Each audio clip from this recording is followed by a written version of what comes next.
Hi, if you're new here, welcome. I'm Charlene, and before you know what I teach, I want you to know a little bit about who I am. Because my story did not begin when I retired, it didn't even begin when I started an online business. You see, my story started many years ago when I was a young girl just graduating from high school, and I dreamed of going to college to become a music teacher. I was accepted into a college, but my dad was laid off from his job at the steel mill. We had a large family of six, and there simply wasn't money for me to go to college. I was told it was time for me to get a job and help support the family. Looking back, I thought that my dream had ended. What I didn't realize was that God was quietly preparing me for another dream. I started working during the very beginning of the computer age. Companies weren't hiring people with experience because no one had experience. They just wanted people who were willing to learn. And that was me. I was willing to learn. That became one of the greatest gifts of my life. I spent the next 31 years working in engineering. Every new system, every new process, every challenge, I learned it. Later, I moved to human resources, where I spent almost another 14 years in talent acquisition, where we recruited and helped people build their careers. One thing people are always surprised to hear: I never earned that college degree. I never got that little piece of paper. But I never stopped learning. And that was key. Along the way, I also felt God calling me into the ministry. And there's more to that story too. So while working full time, I attended seminary through the Life program at Eden Theological Seminary to become a lay pastor. You could become licensed, but I did not. I was a lay pastor. Faith wasn't just something I believed, it became the foundation that I stand on today. And I had no idea how much I was going to be needing that foundation. Years earlier, not long after I started working, I was in a wedding, and there was another young man in that wedding party. That night, I met that young man, and we started dating in April. We were engaged in June and married that December. Everybody thought I was pregnant. In the early 70s, everybody thought I was pregnant. Sometimes people say, when you know, you know. And for us, that was so true. We built a beautiful life together. We had two children. We had two amazing children, a daughter, and 8 years later, we had a son. Like every marriage, we had difficult seasons, but we built a life filled with love, laughter, faith, and most importantly, family. One of my favorite chapters came years later when my daughter and my son-in-law were blessed with premature twins after a long journey to becoming parents. They lived in a second-floor apartment, and those babies had to be fed every 2 hours. Every evening after work, my husband and I would drive over to their house, and we'd feed the babies, maybe load the dishwasher so they could take a shower and just catch their breath for a hot minute. Eventually I said, why don't you just move in with us? We have enough room. And then you can catch up on things. And they did. It became one of the greatest blessings of our lives. We shared life together. And watching those babies grow was one of the greatest blessings. And it made the memories that I will treasure forever. But then life changed overnight. My husband had a second aortic aneurysm. There were devastating complications. He was in ICU at Barnes Hospital in downtown St. Louis. He had the best care. What we thought would be a difficult surgery became a 5-month battle for his life. At first, I tried to do everything. Every morning, I drove to the hospital. Now you have to realize I lived 44 miles from our home to my place of employment. After I went to the hospital, I went to my job. After work, I drove straight back to the hospital. I stayed with him until around 9 o'clock at night. And then I drove home and I did laundry and dishes and whatever else I needed to do. The next morning, I did that all over again. I did that all through August, through September, and then through October. Day after day, week after week, people talk about caregiving, but they rarely ever talk about what goes through one's mind while you're doing the caregiving. There were days I was sitting at work and my phone would ring and I'd jump in the car and I'd drive to the hospital because they were taking him back to surgery again. Everything stopped.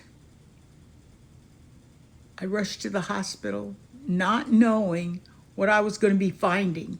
I never knew.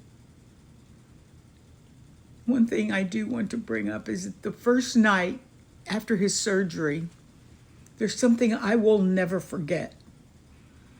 Outside his ICU room were boxes and boxes of Red Cross blood. The blood was going into his body almost as fast as it was leaving. If you're a Red Cross blood donor or a blood donor of any kind, thank you. I have never been more grateful for blood donors than I was that night. Over the months, there was surgery after surgery, a collapsed lung, a hematoma, more complications than I can even count.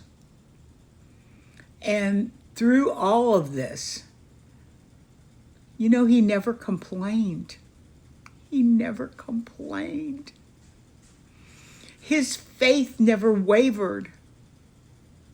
Mine was tested every single day to the very max. Eventually, I reached a point where I simply broke. One day at work, I could not stop crying. I had nothing left. My doctor put me on family medical leave. He said, you need to take family medical leave. You can't keep going like this. He treated me for the stress and anxiety that had built up from trying to carry everything. I share that because so many caregivers suffer silently. People see your outward strength and they see you keep going, but they don't always see your exhaustion. They don't see what's going on inside. By December of that year, the doctors told us the only way to keep him alive was through continual blood transfusions daily. My husband made one final decision. he chose hospice. He said he didn't want any more blood. And since it was December, he said he was ready to go home to Jesus. But since it was December, he would always say, I just don't want to pass it on Christmas. I don't want to ruin that for the grandkids. And that's the very reason I think he fought so long and so hard, was for his grandkids. He passed away 2 days after Christmas. My sister and I stood by his bed, and I could tell he was fading. And we sang his favorite hymn, Precious Lord, Take My Hand. It remains one of the hardest moments in my life, but also one of the most peaceful, because I know where he is. Yeah, I hurt with him gone, but his suffering ended. He suffered so. His faith became sight. His body became whole again. Before he passed away, he made me promise him something. He asked me to retire. He didn't want me driving that long drive anymore, back and forth to work. And to be honest, at first I just couldn't. After losing the love of my life, I just couldn't imagine losing the career that I'd been such a huge part of, my identity. But my children reminded me, you promised, Dad. So in March, I retired. And honestly, I was a little lost. I was completely lost, to be quite frank. I had lost my husband. I had lost my purpose as a wife. Then I lost my identity as the go-to person at work. I took pride in my work. And for the first time in decades, I felt like, I don't know if anybody needs me. My kids, yeah, they still need me and my grandkids, but there was a huge hole there. And then came another meeting that I will never forget. Several years after I retired, my financial advisor explained that there was a real possibility that I could outlive my retirement savings. And I remember driving home and thinking, I thought I did everything right. I worked for 45 years. I saved. I invested. I planned. And now I'm going to have to downsize. That's not the life I planned. I just couldn't accept that my world was simply going to get smaller. But something inside me refused.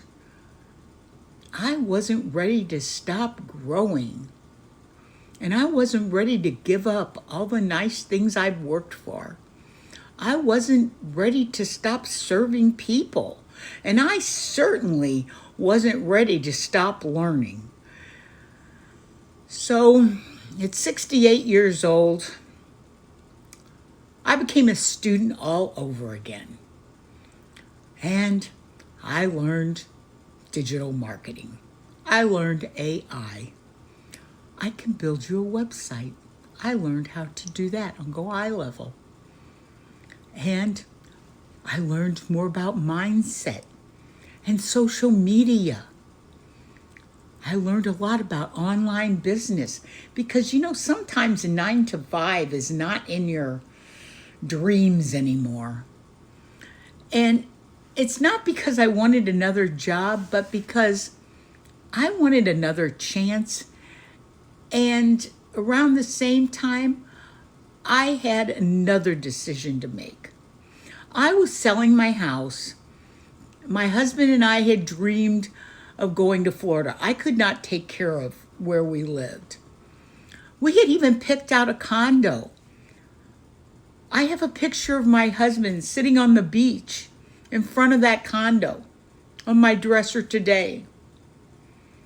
But life changed. My grandchildren were then grown, and the twins were accepted to the University of Mississippi. And, my children planned on moving south eventually too. So one night I brought up, how about we all move to Mississippi? We live together. I sold my house. I bought a bigger house. And now we all live together. I often tell people I live in the best retirement home in America.